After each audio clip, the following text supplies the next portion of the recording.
When I was 9 years old and my brother was only 5, we lived in a secluded neighborhood in a private house. In the fall and winter, it was boring to play outside because of the cold weather. So in the evening when our uncle and aunt came to visit, we were excited. Their arrival was a surprise to all of us. Mom was busy making arrangements and went to the store to buy something for tea.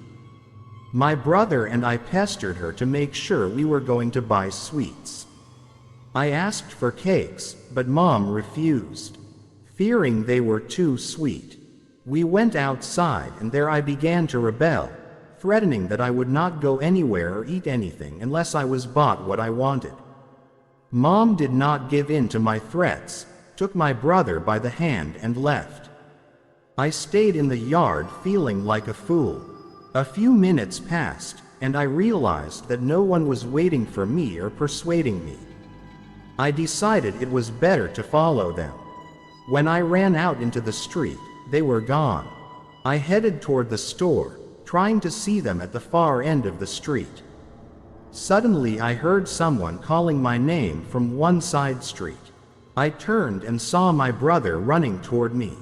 He had his arms wide open, as if he were ready to embrace me. I rushed toward him with joy.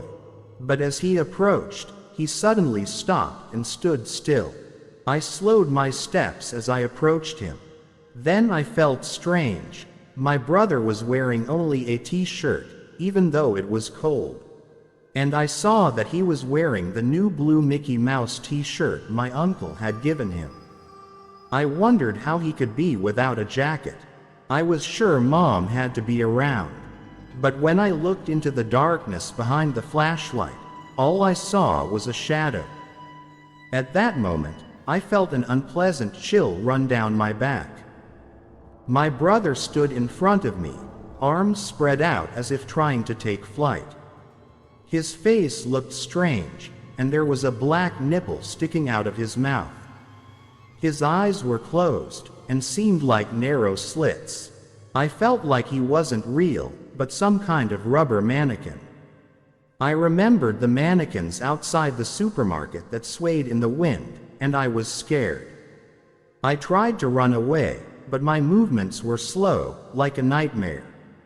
A shadow crawled across the path, and I closed my eyes, afraid to see what was there. Then I heard my mom's voice breaking through the silence. I opened my eyes and saw my mom and brother across the street, happily squealing. We ran to them and I tucked myself into my mom's jacket, crying. I had nightmares after that incident, but they eventually passed. But ever since then, I've avoided watching scary movies. I'd rather watch something more positive.